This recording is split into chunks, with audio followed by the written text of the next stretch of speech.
As we all know, every election is a watershed moment in a country's history. Each is a turning point in the political, economic, and social trajectory of a country. Some elections signal slow or subtle change.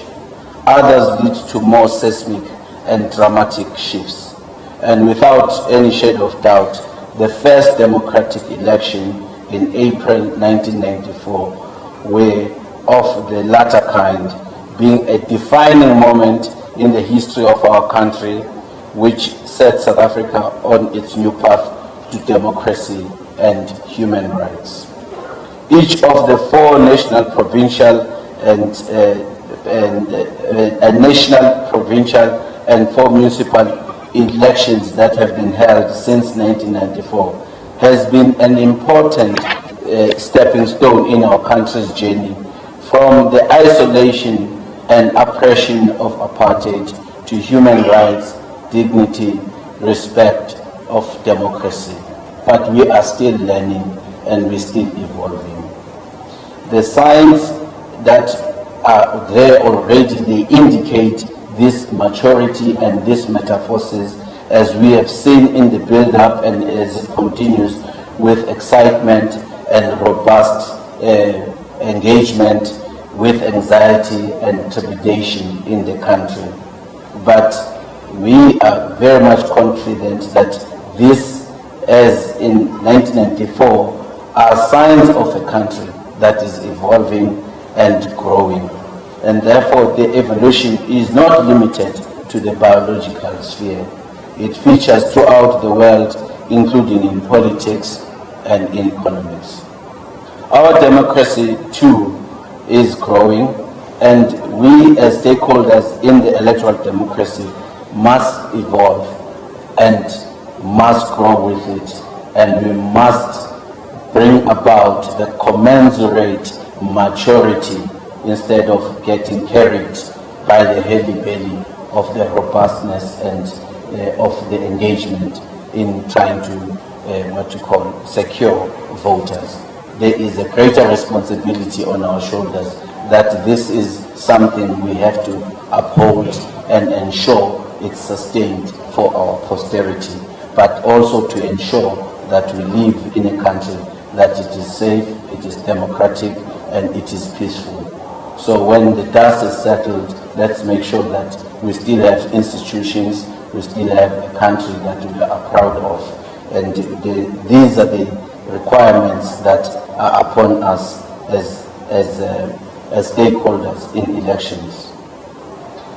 As indicated, I was privileged to be part of a team that established this institution in 1998. For some of you members of the Fourth Estate, perhaps maybe if you want to know why am I here today, there is the man you can go and ask him.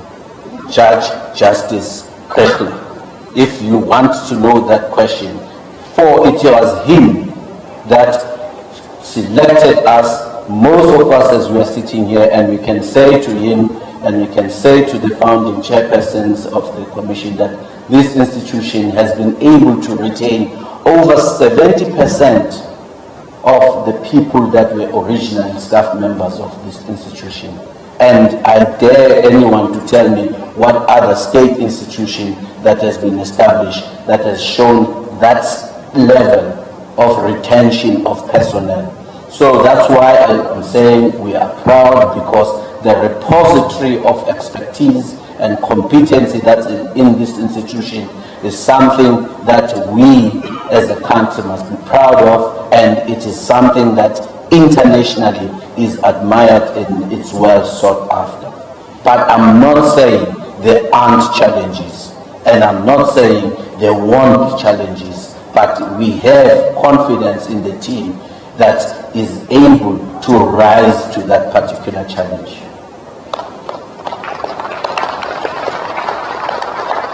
Now, allow me, ladies and gentlemen, to speak about the free and fair elections, which is what actually is the role of the institution. The bedrock of the bedrock of this is a pyramid, is a constitution which this year celebrates its 20th anniversary, and which sets our nation as one sovereign democratic state, and that is founded on the principles and values of human dignity, non-racialism and non-sexism, supremacy of the Constitution and the rule of law, as well as universal suffrage, national common voters' roll, regular elections, and multi-party system and democratic government to ensure accountability, responsiveness, and openness. And therefore, that's the responsibility to ensure that the IEC is founded to ensure that the elections are managed and these are free and fair, and that we are able to declare the results. Now, with respect to the bedrock layers that I've indicated, the most critical part for us is the integrity. And this first layer is actually our staff members, as I've already spoken about them, the structures, the processes, the systems of the Electoral Commission. The second layer are the logistics and operational preparation and readiness for the elections that our CEO has just actually shared with you, the magnitude and the depth and the intricacy and the complexity of what that task entails. And the tip of the pyramid is also that there must be an environment that is conducive to free and fair elections. And if any one of these layers fails, our pyramid will fall, or at the very least will be seriously compromised. This we understand, and this is what we stand for, and this is what we will continue to ensure that this institution, at least that might be probably just the sole of the shoe that we were talking about, that we are looking for, but that we do know that that's a shoe that we must fill. If any one of these, as we said, fails, the country is at stake, economically, politically, and otherwise. And we've seen and we see it every day around the world what's going on, where democratic system and institutions collapse.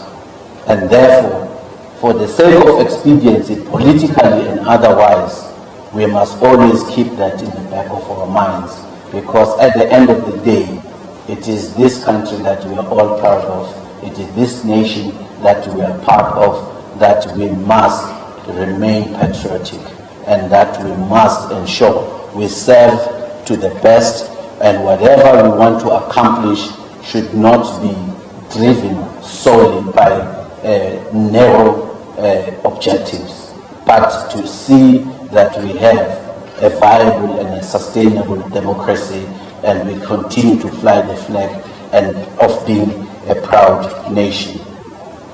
As the Chief Electoral Officer has already taken us through the operational matters, the two aspects that I would like to share with you today that are essential in that pyramid is the systems and processes supporting integrity. We're going to come out of these live visuals. That's IEC Chairperson Glenn Mashinini there at the podium, just officially opening the IEC Results Centre there, saying that the elections are for all the people and the elections are a watershed moment. Our democracy is growing and we must grow with it. So we'll have all of the important issues coming out of those election, the Chairperson Glenn Mashinini's speech a little bit later on this morning.